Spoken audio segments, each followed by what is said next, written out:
technology fit into a tropical paradise? When did computers become crime busters? And what does it take to be an Apple Country of the Year? You'll find out in this quarter's edition of Open Apple. A lot of our energy at Apple is focused on identifying our customers in business, education, and the home.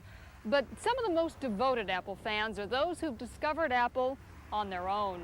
Hi there, I'm Linda Moore. To begin this edition of Open Apple, we're going to take you to the tropical Hawaiian island of Kauai, to a remote spot where some extraordinary people are doing some unexpected things with Macintosh.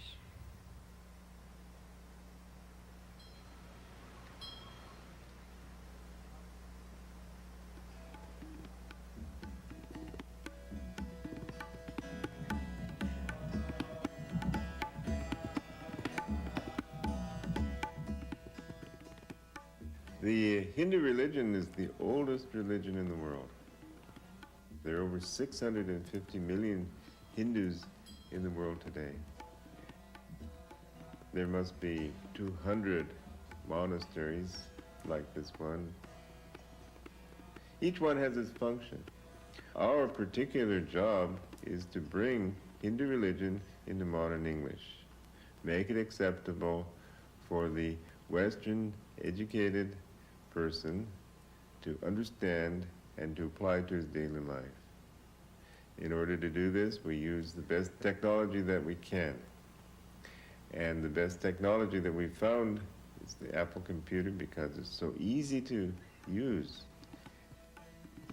In some ways, it may seem an anomaly that the oldest religion in the world is now using the newest technology, things on the frontier of human ability.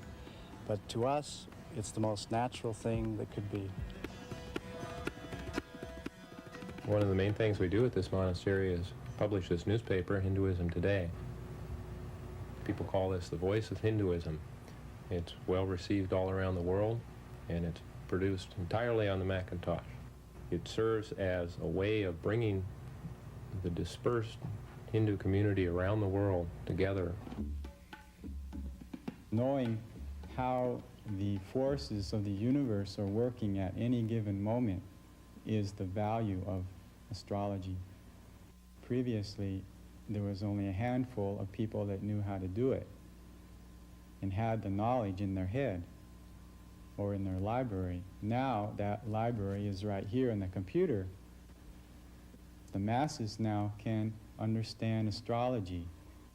They don't have to go to an astrologer in India to have their chart done. They can just whip it up on the screen and there it is.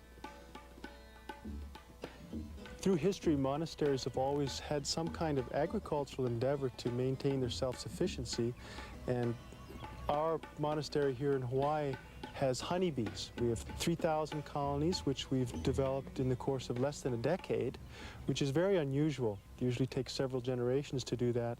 And the Macintosh has really been instrumental in enabling us to handle the information, the financing, to make that leap from having no agricultural endowment to having a full-blown agricultural endowment. We're not becoming better computer experts. We're becoming better beekeepers and better monks. In our editorial in Hinduism Today a couple of months back, we urged all the Hindus in the world to buy the Macintosh. And we created an acronym, DHARMA, which, if you spell it out, is the word Dharma. Dharma means many things in Hinduism, but it's like the eternal path. It includes good conduct and the cosmic way, if you will. So our acronym is Drive Hinduism Ahead through Requiring Macintosh Acquisition, DHARMA, meaning that if we, as a family of Hindus, can network ourselves a little better through a common medium, the Macintosh, then Dharma itself will be promoted. Goodness in the world will be promoted. We're creating enlightenment tools to enlighten the world. So if you say that you empower the individual, which you do, we say, what greater empowerment than to take that tool and help enlighten the world? Changing the world means more than making great personal computer products. For a number of people at Apple, it means taking on that mission one person at a time. Now, in this edition of Open Apple, we're going to spotlight those employees who volunteer their time and skills to those with special needs. And first, we'd like you to meet Therese Nash. Therese works in marketing, but in her spare time brings to care facilities such as this one near Cupertino a lot of warmth and cheer wrapped in fur. The purpose of Furry Friends is pet-facilitated therapy, where you bring animals to different hospitals, children's hospitals, convalescent homes, head trauma centers, and what it does is it brings warm feelings to these individuals who feel a little bit isolated and frightened by being in a particular hospital or having gone through a very traumatic surgery, and it helps them to get a feeling of somebody cares about them. Help with Furry Friends, we're getting more volunteers. We have some Apple employees who have said it helps them to brighten up their day, feeling like they're making a difference in someone's life. Not only do the animals enjoy it, but the people that we're visiting and the people that are doing the visiting, so everyone seems to win. He's a golden retriever? He just turned 2 years We always old. think there are 24 hours in a day, but we always seem to find an extra hour to do these kinds of volunteer programs. And I think it's just the philosophy of the Apple people. They're willing to take that time and invest it in something that's worthwhile. The government marketplace represents an enormous opportunity for Apple, and not just in Washington, D.C., but at state and local levels as well. Our next segment dramatizes how Macintosh, with a new software package, is enhancing community law enforcement efforts around the country. It was a night like any other night. Of the 1,000 stories being told in the naked city, only a few would cross my path. My name is Archer. I'm a cop. And I was working late one night on a tough case. We called him Mr. Big. We knew he had operations all over the world and was based right here in the valley, but Mr. Big himself, he was a mystery. You see, we didn't have a good description of him. We knew he led the operations himself. We just needed a witness. Finally, it happened. I got a call from a witness who saw Mr. Big in action. I told her to come in right away. This was my chance to bring out the big guns. I could test out a new program called CompuSketch. It lets a plain old cop like me create a composite drawing in no time. We got down to work. I fed her description into the system and let the Macintosh do the rest. At first, it wasn't quite right, but it was no problem for this baby. It has a database of 14,000 noses, several dozen hairstyles, the works. And I could easily position features until it was just right.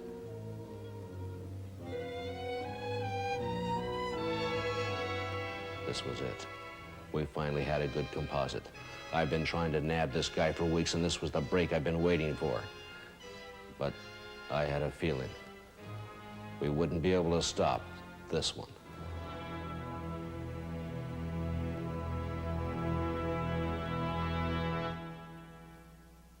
Although that was dramatized, it is based on the real use of a Macintosh. With CompuSketch software, police departments across the country are turning to Macintosh to quickly create composite sketches. Now, this next volunteer we'd like you to meet is Joe Shelton, International Software Market Development Manager. Now, despite his busy schedule, he still finds time to play Pictionary with some of his friends here at Stanford Children's Hospital. Okay, go ahead. The essence of Pictionary is two things. One is to give the children an opportunity to play a game and have fun, which is why we're here. And the other one is to give the children a chance to exercise communication skills and to communicate those through drawing. A duck, a frog, I think that the children that I've seen here have something special. It's something different than normal children. Some of them have been incredibly ill. They've gone through chemotherapy and gone through the both mental and physical wreck that causes to you, and yet they come out of it and they seem to sail right on through life. Once you start looking at these kids, you realize that Apple isn't life and death, and that in fact life and death is what's going on here. I get this one. Children's Hospital just seemed to be the place that fit what I wanted to do. I love children and I love working with children, but it's the occasional child that reaches out and touches you emotionally that really brings me back sort of week after week. That just about does it for this edition of Open Apple, but before we leave, let us take a trip to Apple's 1987 Country of the Year, a prime example of how Apple can do business distinctively all around the world. From Vancouver to Nova Scotia, from the Yukon to Saskatchewan, here is Apple Canada.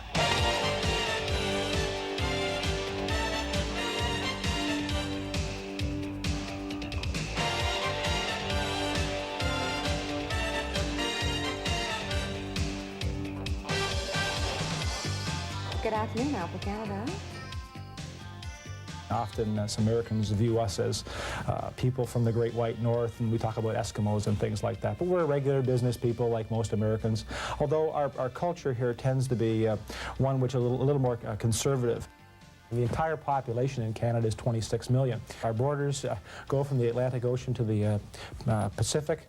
We've got 7 time zones that we span, so we've got transportation problems and communications problems, which the U.S. does.